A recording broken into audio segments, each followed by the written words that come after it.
All right, for this video, we are going to be looking at some different effects that happen to our photographs when we use different shutter speeds. So I've got these images opened up in Lightroom. I have the info for the image here pulled up. So this gives me the shutter speed, the aperture, the ISO, and the focal length that I used. The file name, here's my extension, so I can tell I'm shooting it in RAW because the NEF file. If I press I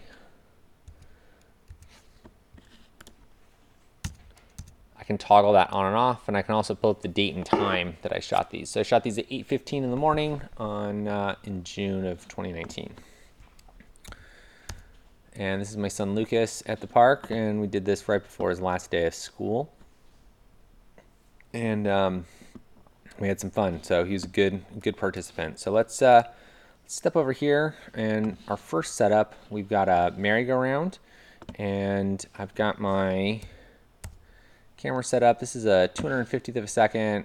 Aperture is at 3.5. My ISO is at 31. So on this Nikon D810 camera, I turned that down really low, lower than its base. I used like one of the low settings there. So my depth of field, you can tell here's where my point of focus is, somewhere in here, and the depth of field is extremely shallow. So that's out of focus, and he's out of focus, and everything back there is slightly soft also. So shallow depth of field because we're wide open here.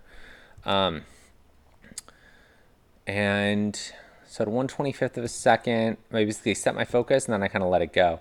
So I had him push the merry-go-round around, and we've got some different shutter speeds here, so we can look at what kind of blur we get at different speeds. So that's a 30th of a second.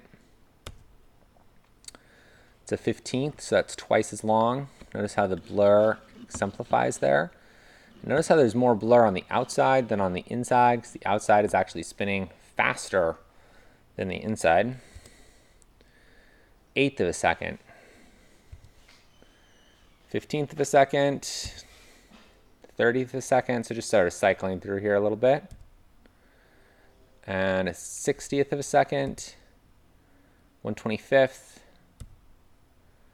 2/50th,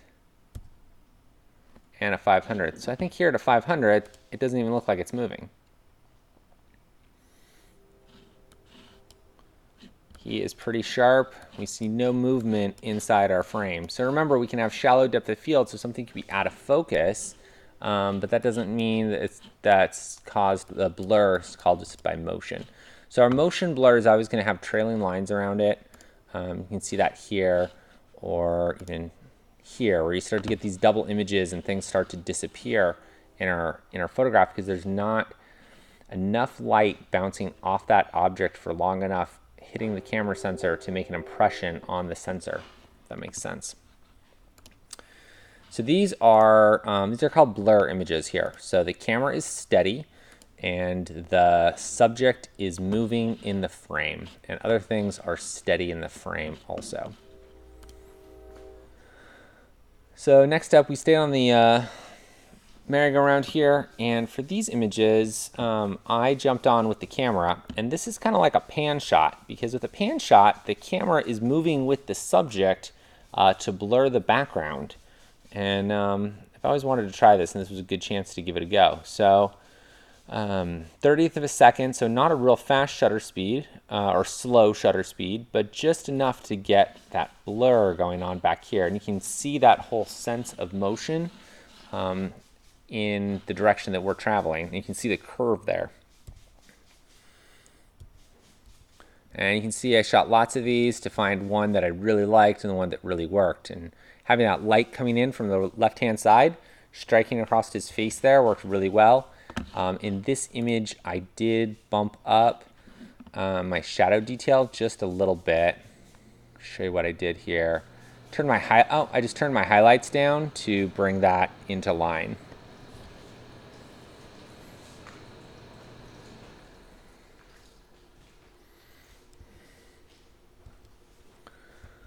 And you can see in some of these, the highlights are getting a little toasty. I turned my ISO back to 64, which is the base on this camera, and it seemed to behave itself a little bit better there. So you could, do that and increase your shadows, basically just creating a little contrast in the scene and being gentle with it.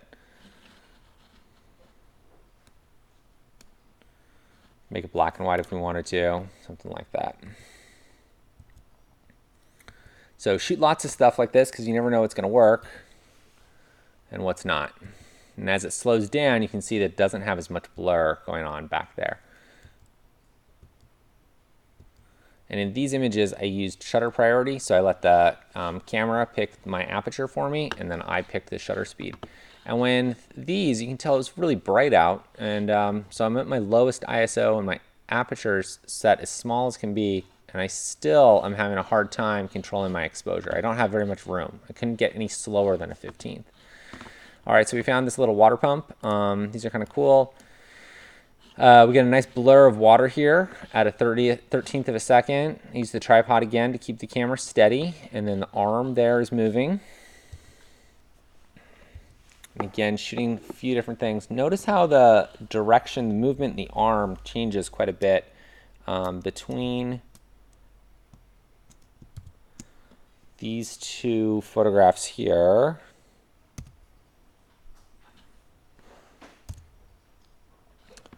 And much more interesting movement this way than this way. This doesn't depict it as well because everything sort of stays in the same place for a longer period of time. And we did some freeze ones, and these are at a 3/20th of a second, so right in between 2/50th and a 500. And you can see the water now has got droplets coming off of it. It's more frozen. His hand is totally frozen. And 500th of a second. 2,000th of a second, and one more at a 2,000th of a second. So here at a 2,000th of a second, now my aperture is wide open to let the maximum amount of light into the camera, and my shutter speed is pretty fast.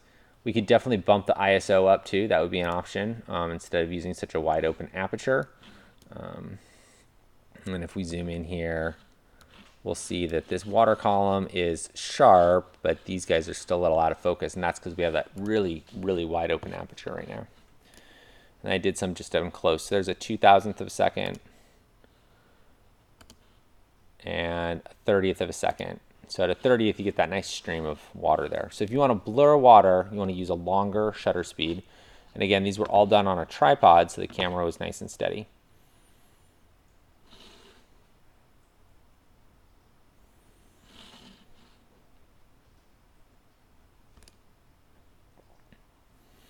All right, so then we went to the slide.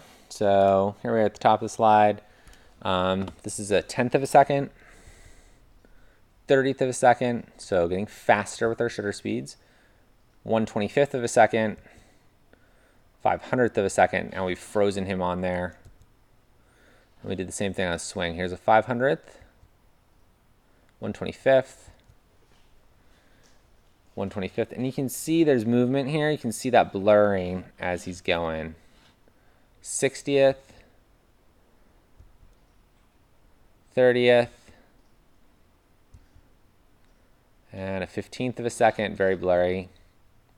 Another one at a 15th. And you see I'm shooting multiples of these so I can find the best ones and what I really like to work with. 15th, and then 1,000th of a second.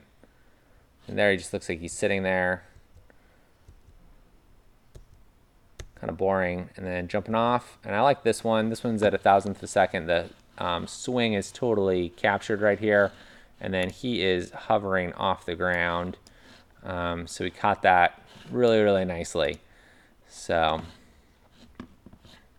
there you go. I hope this helps explain shutter speeds. Remember, you've got 3 different types of motion that you can look at: a freeze, like this,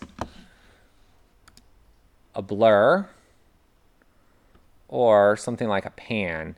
And I want you to look at that video about panning with bicycles so you can kind of sense of what a more traditional pan shot would look like. This one is a little more artistic here. But with the pan, the camera is steady and moving with the subject. So we're moving with this guy here, and the background is blurring. So this could be either a pan or a blur. It's kind of that gray area. And that's the fun part about photography, is when you can take a technique and break the rules with it.